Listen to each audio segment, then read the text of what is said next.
Look 3 अध्याय बाप्तिजक जहनଙ୍କ प्रचार।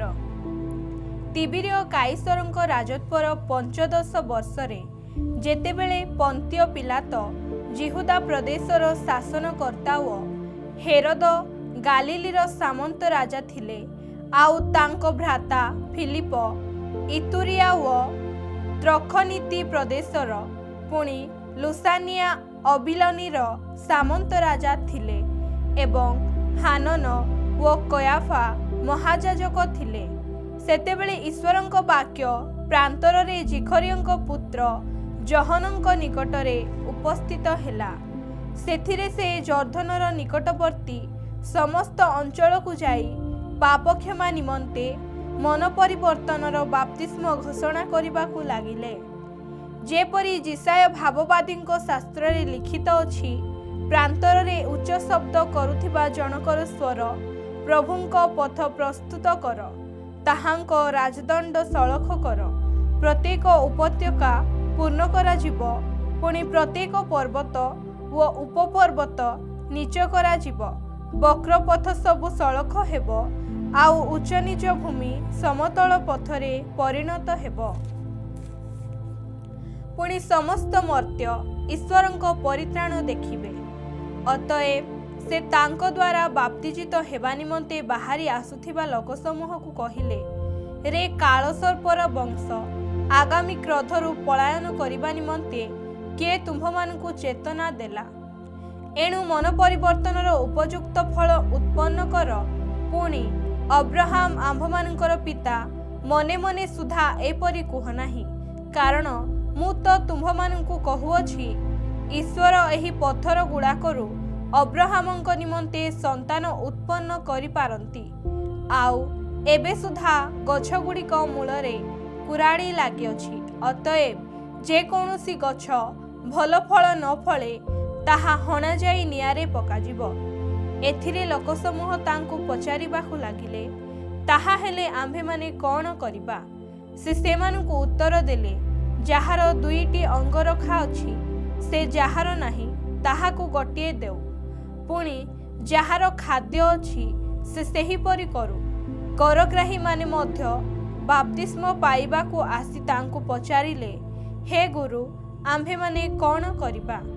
से सेमानकु कहिले, तुम्भमानଙ୍କ निमंते जाहा निरूपित ताहा अपेक्षा अधिक आदाय कर नाही। सैनिक माने मध्य तांकु पचारिबाकू लागिले, आउ आम्भे माने कौन करिबा? से सेमानकु कहिले, बलरे कि छलरे काहारी धन हरण कर नाही। पुणी तुम्भमानଙ୍କ वेतनरे संतुष्ट होइथाओ। लोके अपेक्षारु थिबारु ओ जहन केजाणी ख्रीष्ट हेबे, एहा ताहांको संबंधरे समस्ते आपणा आपणा मनरे तर्क वितर्क करुथिबारु जहन समस्तंकु उत्तर देले, मु सिना तुम्भमानंकु जलरे बाप्तिस्म देउअछि, मात्र मोठारु जे अधिक शक्तिमान से आसुअछंती, ताहांको पादुकार बंधन फिटाइबाकू मु योग्य नुहे। से तुम्भमानंकु पवित्र आत्मा ओ अग्निरे बाप्तिस्म देबे। आपणा खला उत्तम रूपे परिष्कार करिबा निमंते ओ निज अमाररे गहम संग्रह करिबा निमंते ताहांको हातरे कुला अछि, किंतु अगाड़ी जाक से अनिर्वाण अग्निरे पड़ी पकाइबे। से एहीपरि अनेक उपदेश देई पुणी विभिन्न प्रकार उत्साहजनक वाक्य कही लोकंक निकटरे सुसंवाद प्रचार करुथिले। किंतु सामंत राजा हेरोद निज भाईंक भार्या हेरोदियाଙ୍କ विषय एवं आपणाकृत समस्त दुष्कर्म विषय जहनଙ୍କ द्वारा अनुजोग प्राप्त हेबारु से तांकु कारारोध करी निजर समस्त दुष्कर्म सहित एहा मध्य जोग कले। समस्त लोक बाप्तिजित हेला उतारे जीशु मध्य बाप्तिजित होई प्रार्थना करुथिबा समय रे आकाश उन्मुक्त हेला। पुणी पवित्र आत्मा दैहिक भावे कपत परी ताहांको उपरकू ओल्हाई आसिले, आउ आकाशरु एही बाणी हेला, तुम्भे आंभर प्रिय पुत्र, तुम्भठारे आंभर परम संतोष। जीशु ख्रीष्टंकर वंशावली। जीशु कार्य आरंभ करने समय ताहांकु प्राय 30 वर्ष बयस होइथिला। लोकंको धारणा अनुसारे से जोसेफंको पुत्र, जोसेफ एलींको पुत्र, एली मत्थातंको पुत्र, मत्थात लेवींको पुत्र, लेवी मल्खींको पुत्र, मल्खी जनयंको पुत्र, जनय जोसेफंको पुत्र, जोसेफ मतिथ्यंको पुत्र, मतिथ्या आमोसंको पुत्र, आमोस नाहुमको पुत्र, नाहुम हेस्लिंको पुत्र, हेस्ली नगयंको पुत्र, नगय महथंको पुत्र, महथ मतिथ्यांको पुत्र, मतिथ्या सिमयींको पुत्र, सिमयी जोसेखंको पुत्र, जोसेख जदांको पुत्र, जदा जहनंको पुत्र, जहन रेसांको पुत्र, रेसा जिरुबाबिलंको पुत्र, जिरुबाबिल सल्थिएलंको पुत्र, सल्थिएल नेरींको पुत्र, नेरी मल्खींको पुत्र, मल्खी अधिंको पुत्र, अधि कसामंको पुत्र, कसाम एल्मदानंको पुत्र, एल्मदान एरंको पुत्र, एर जिहस्यंको पुत्र, जिहस्य एलिएजरंकर पुत्र, एलिएजर जरीमंको पुत्र, जरी मत्थातंको पुत्र, मत्थात लेवींको पुत्र, लेवी सिमियनको पुत्र, सिमियन जिहुदांको पुत्र, जिहुदा जोसेफंको पुत्र, जोसेफ जनामंको पुत्र, जनाम एलियाकिमको पुत्र, एलियाकिम मलाहंको पुत्र, मलाह मनांको पुत्र, मना मतथांको पुत्र, मतथा नाथनंको पुत्र, नाथन दाऊदंको पुत्र, दाऊद जिसयंको पुत्र, जिसय वबेदंको पुत्र, वबेद बयजंको पुत्र, बयज सेलहंको पुत्र, सेलह नहसनंको पुत्र, नहसन अमीनादाबंको पुत्र, अमीनादाब अद्मिनंको पुत्र, अद्मिन अर्निंको पुत्र, अर्नि हेस्रणंको पुत्र, हेस्रण फेरसंको पुत्र, फेरस जिहुदांको पुत्र, जिहुदा जाकुबंको पुत्र, जाकुब इसहाकंको पुत्र, इसहाक अब्राहमंको पुत्र, अब्राहम थेरहंको पुत्र, थेरह नहरंको पुत्र, नहर सरुगंको पुत्र, सरुग रघुंको पुत्र, रघु फेल्गंको पुत्र, फेल्ग एबरंको पुत्र, एबर सेलहंको पुत्र, सेलह केनानंको पुत्र, केनान अर्पक्षदंको पुत्र, अर्पक्षद सेमंको पुत्र, सेम नहंको पुत्र, नह लेमखंको पुत्र, लेमख मिथुसेलहंको पुत्र, मिथुसेलह हनकंको पुत्र, हनक जेरदंको पुत्र, जेरद महलेलंको पुत्र, महलेल केनानंको पुत्र, केनान एनोसंको पुत्र, एनोस सेथंको पुत्र, सेथ आदमंको पुत्र, आदम ईश्वरंको पुत्र। लूक अध्याय 4। जीशुंको परीक्षा।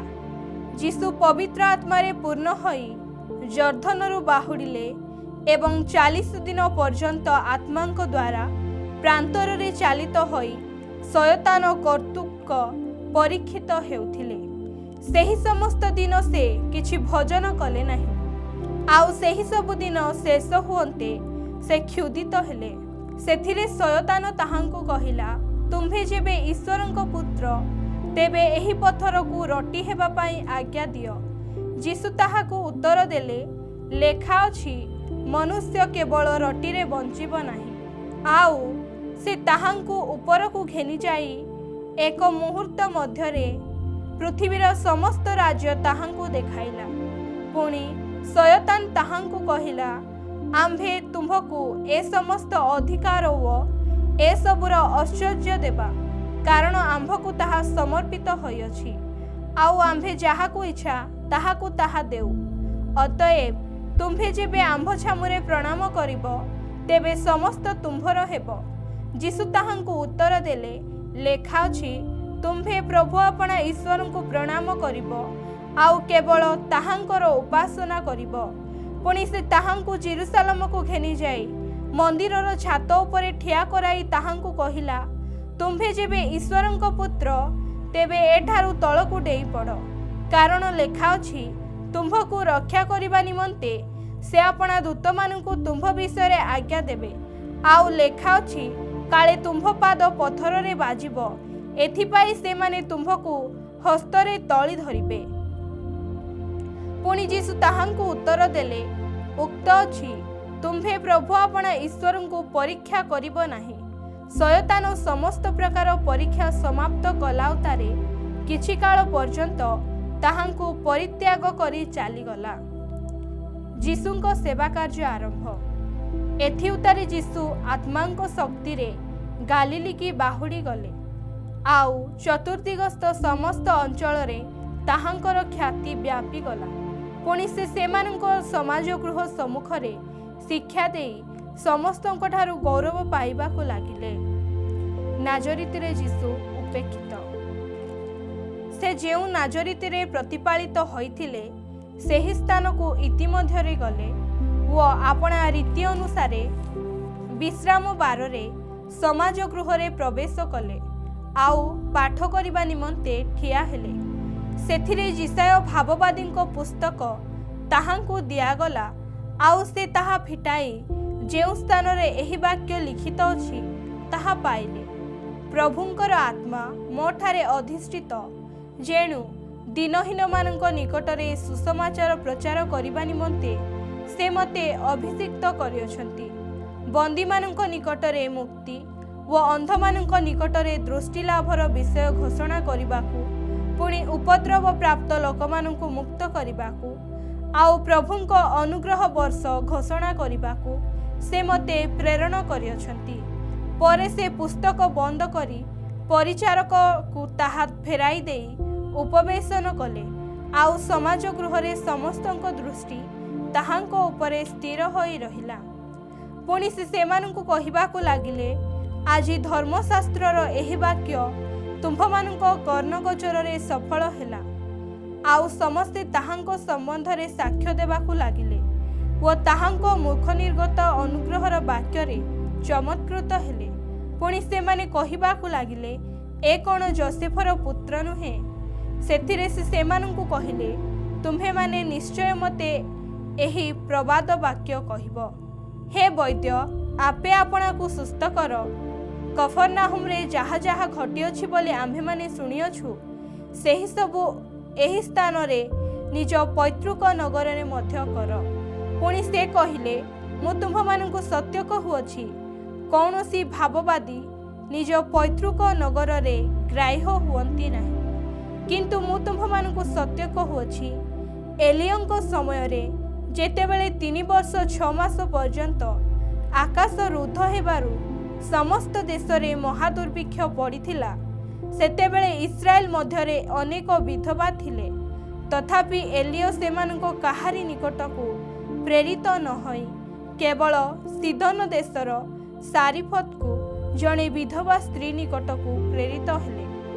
पुणी भाववादी इलिसायंको समय रे इस्राएल मध्यरे अनेक गोष्ठी थिले तथापि सेमानଙ୍କ ମଧ୍ୟରୁ केही सूची करा जाई नथिले केवल सूर्या देशीय नामान सूची करा जाइथिले। समाज गृह रे एही सब कथा सुनु सुनु समस्ते क्रोधरे परिपूर्ण हेले। पुणी सेमाने उठी ताहांकु नगररू बाहर करदेले एवं सेमानଙ୍କର नगर जेउ पर्वत उपरे स्थापित थिला सेथिर तीख स्थानरू तळकू पकाई देबा निमंते ताहांकु सेठाकू घेनी गले। किंतु से सेमानको मध्य दे गमन करी चाली गले। असुचि भूतात्मा विशिष्ट व्यक्तिर सुस्थता से कफरनाहुम नामक गालिलीर गोटे नगर को आसिले। पुणी विश्राम बार मानंकरे लोकमानंकु शिक्षा देबाकू लागिले आउ से माने ताहांको शिक्षारे आश्चर्यान्वित हेले कारण ताहांको वाक्य अधिकार युक्त थिला।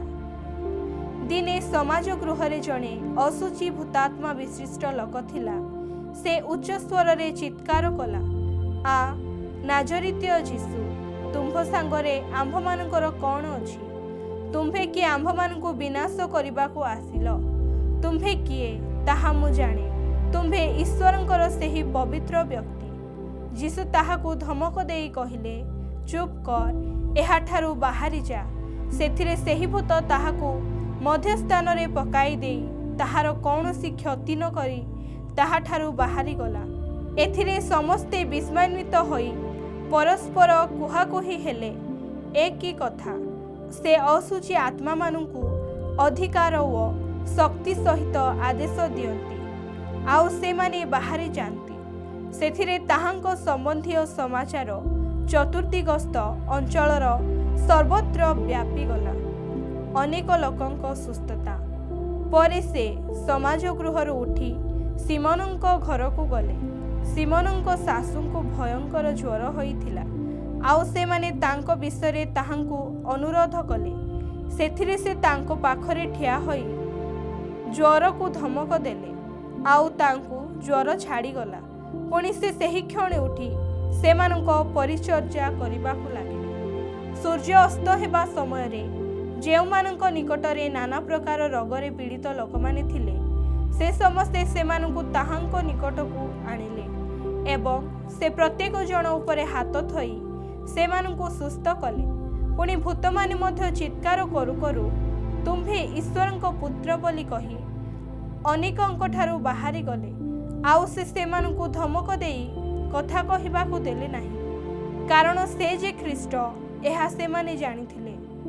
ଉପାସନା ଗୃହମାନଙ୍କରେ ଯୀଶୁଙ୍କ ପ୍ରଚାର।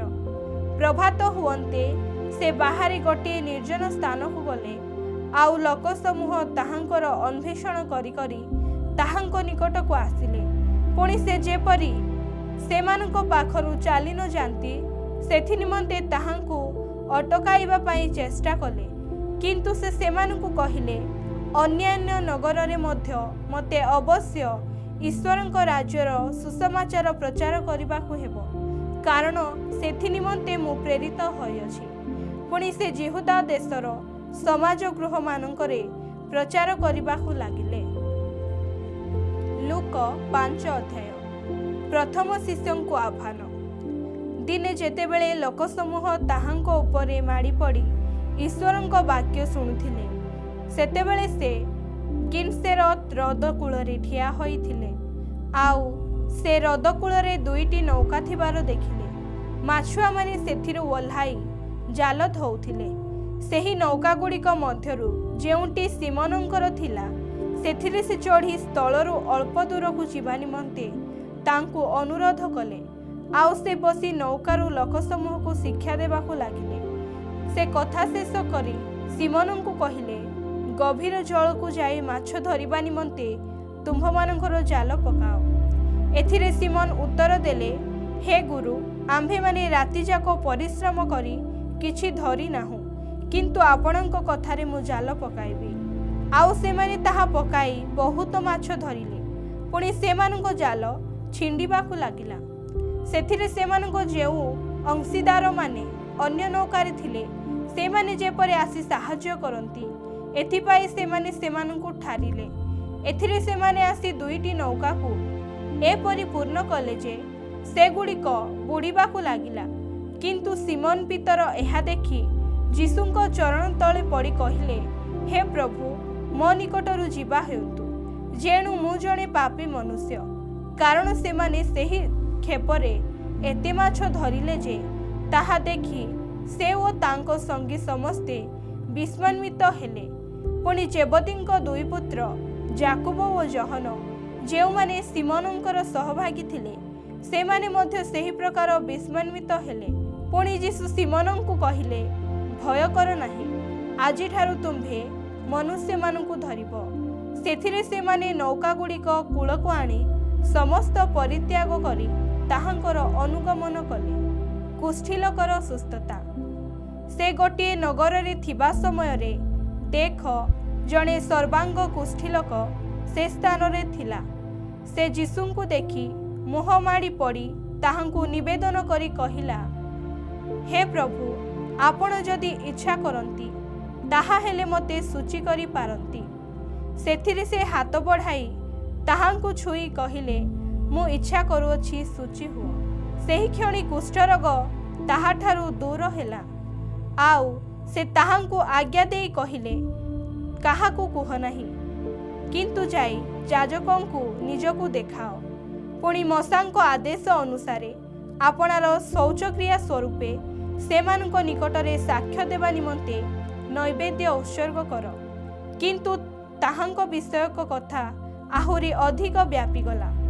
ଆଉ ବହୁ ସଂଖ୍ୟକ ଲୋକ ଶୁଣିବା ନିମନ୍ତେ ଓ ଆପଣା ଆପଣା ରୋଗରୁ ସୁସ୍ଥ ହେବା ନିମନ୍ତେ ଏକତ୍ର ହେବାକୁ ଲାଗିଲେ। ମାତ୍ର ସେ ନିର୍ଜନ ସ୍ଥାନମାନଙ୍କରେ ରହି ପ୍ରାର୍ଥନା କରୁଥିଲେ। ପକ୍ଷାଘାତ ରୋଗୀର ସୁସ୍ଥତା। ଦିନେ ସେ ଶିକ୍ଷା ଦେଉଥିଲେ। ଆଉ ଗାଲିଲର ପ୍ରତ୍ୟେକ ଗ୍ରାମ, ପୁଣି ଯିହୁଦା ପ୍ରଦେଶ ଓ ଜେରୁସାଲେମରୁ ଆସିଥିବା ଫାରୁସୀ ଓ ବ୍ୟବସ୍ଥାଧ୍ୟକ୍ଷମାନେ ନିକଟରେ ବସିଥିଲେ। ଆଉ ସେ ଯେପରି ସୁସ୍ଥ କରନ୍ତି, ଏଥିପାଇଁ ପ୍ରଭୁଙ୍କର ଶକ୍ତି ଉପସ୍ଥିତ ଥିଲା। ପୁଣି ଦେଖ, କେତେକ ଲୋକ ଜଣେ ପକ୍ଷାଘାତ ରୋଗୀ ମନୁଷ୍ୟକୁ ଖଟିଆରେ ବୋହି ଆଣି ତାହାଙ୍କୁ ଭିତରକୁ ଘେନିଯିବା ନିମନ୍ତେ ଓ ତାହାଙ୍କ ସମ୍ମୁଖରେ ଥୋଇବା ନିମନ୍ତେ ଚେଷ୍ଟା କରୁଥିଲେ। କିନ୍ତୁ ଭିଡ଼ ହେତୁ ତାହାକୁ ଭିତରକୁ ଘେନିଯିବା ପାଇଁ ବାଟ ନ ପାଇବାରୁ ସେମାନେ ଘର ଉପରକୁ ଯାଇ ଛାତ ଭିତର ଦେଇ ଖଟିଆ ସହିତ ତାହାକୁ ମଧ୍ୟସ୍ଥାନରେ ଯୀଶୁଙ୍କ ସମ୍ମୁଖରେ ଓହ୍ଲାଇ ଦେଲେ। ସେ ସେମାନଙ୍କର ବିଶ୍ୱାସ ଦେଖି କହିଲେ, ହେ ମନୁଷ୍ୟ, ତୁମ୍ଭର ପାପ ସବୁ କ୍ଷମା କରାଯାଇଅଛି। ସେଥିରେ ଶାସ୍ତ୍ରୀ ଓ ଫାରୁସୀମାନେ ତର୍କ ବିତର୍କ କରି ଏହା କହିବାକୁ ଲାଗିଲେ, ଏ ଯେ ଈଶ୍ୱର ନିନ୍ଦା କରୁଅଛି, ଏ କିଏ? କେବଳ ଈଶ୍ୱରଙ୍କ ବିନା ଆଉ କିଏ ପାପ କ୍ଷମା କରିପାରେ? କିନ୍ତୁ ଯୀଶୁ ସେମାନଙ୍କ ତର୍କ ବିତର୍କ ଜ୍ଞାତ ହୋଇ ସେମାନଙ୍କୁ ଉତ୍ତର ଦେଲେ, ତୁମ୍ଭେମାନେ ଆପଣା ଆପଣା ମନରେ କ'ଣ ତର୍କ ବିତର୍କ କରୁଅଛ? କ'ଣ ସହଜ, ତୁମ୍ଭର ପାପ ସବୁ କ୍ଷମା କରାଗଲା ବୋଲି କହିବା, ବା ଉଠ ଚାଲ ବୋଲି କହିବା? କିନ୍ତୁ ପୃଥିବୀରେ ପାପ କ୍ଷମା କରିବାକୁ ମନୁଷ୍ୟ ପୁତ୍ରଙ୍କର ଯେ ଅଧିକାର ଅଛି, ଏହା ଯେପରି ତୁମ୍ଭେମାନେ ଜାଣିପାର, ଏଥିପାଇଁ ସେ ପକ୍ଷାଘାତ ରୋଗୀକି କହିଲେ, ମୁଁ ତୁମ୍ଭକୁ କହୁଅଛି, ଉଠ, ନିଜ ଖଟିଆ ଘେନି ଆପଣା ଘରକୁ ଯାଅ। ସେଥିରେ ସେ ତତ୍କ୍ଷଣାତ୍ ସେମାନଙ୍କ ସାକ୍ଷାତରେ ଉଠି ଯାହା ଉପରେ ସେ ଶୋଇଥିଲା ତାହା ଘେନି ଈଶ୍ୱରଙ୍କ ମହିମା କୀର୍ତ୍ତନ କରୁ କରୁ ନିଜ ଗୃହକୁ ଚାଲିଗଲା। ତହିଁରେ ସମସ୍ତେ ଆଚମ୍ବିତ ହୋଇ ଈଶ୍ୱରଙ୍କ ମହିମା କୀର୍ତ୍ତନ କରିବାକୁ ଲାଗିଲେ ଓ ଅତ୍ୟନ୍ତ ଭୀତ ହୋଇ କହିଲେ, ଆଜି ଆମ୍ଭେମାନେ ଅଦ୍ଭୁତ ଘଟଣା ଦେଖିଲୁ। ଲେବୀଙ୍କୁ ଆହ୍ୱାନ। ଏଥିଉତ୍ତାରେ ସେ ବାହାରି ଯାଇ ଲେବୀ ନାମକ ଜଣେ କରଗ୍ରାହୀଙ୍କି କର ଆଦାୟ ସ୍ଥାନରେ ବସିଥିବା ଦେଖି ତାଙ୍କୁ କହିଲେ, ମୋହର ଅନୁଗମନ କର। ସେଥିରେ ସେ ସମସ୍ତ ପରିତ୍ୟାଗ କରି ଉଠି ତାହାଙ୍କର ଅନୁଗମନ କରିବାକୁ ଲାଗିଲେ। ପୁଣି ଲେବୀ ନିଜ ଘରେ ତାହାଙ୍କ ନିମନ୍ତେ ଗୋଟିଏ ବଡ଼ ଭୋଜି କଲେ। ଆଉ ବହୁ ସଂଖ୍ୟକ କରଗ୍ରାହୀ ଓ ଅନ୍ୟାନ୍ୟ ଲୋକ ସେମାନଙ୍କ ସାଙ୍ଗରେ ଭୋଜନ କରିବାକୁ ବସିଲେ।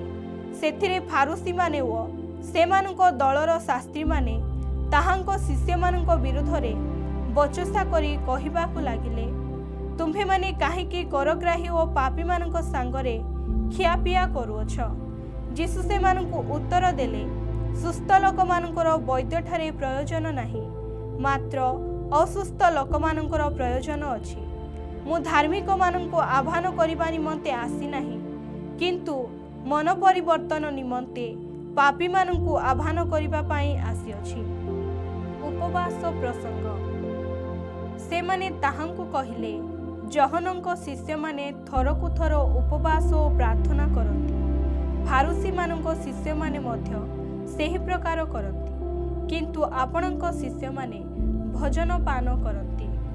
ସେଥିରେ ଯୀଶୁ ସେମାନଙ୍କୁ କହିଲେ, ବରଯାତ୍ରୀମାନଙ୍କ ସହିତ ବର ଥିବା ସମୟରେ ତୁମ୍ଭେମାନେ କି ସେମାନଙ୍କୁ ଉପବାସ କରିପାର?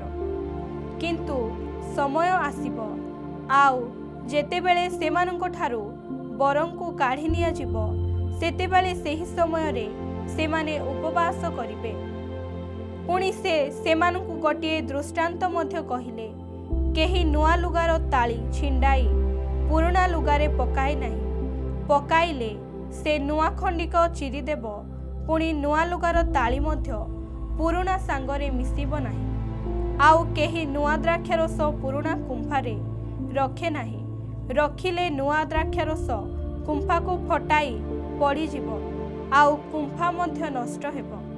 କିନ୍ତୁ ନୂଆ ଦ୍ରାକ୍ଷାରସ ନୂଆ କୁମ୍ଭାରେ ରଖିବା उचित आउ केही पुरुणा द्राक्षारस पान करी नुआ द्राक्षारस पान करने को इच्छा करे नहीं, कारण से कहे पुरुणा तो भल।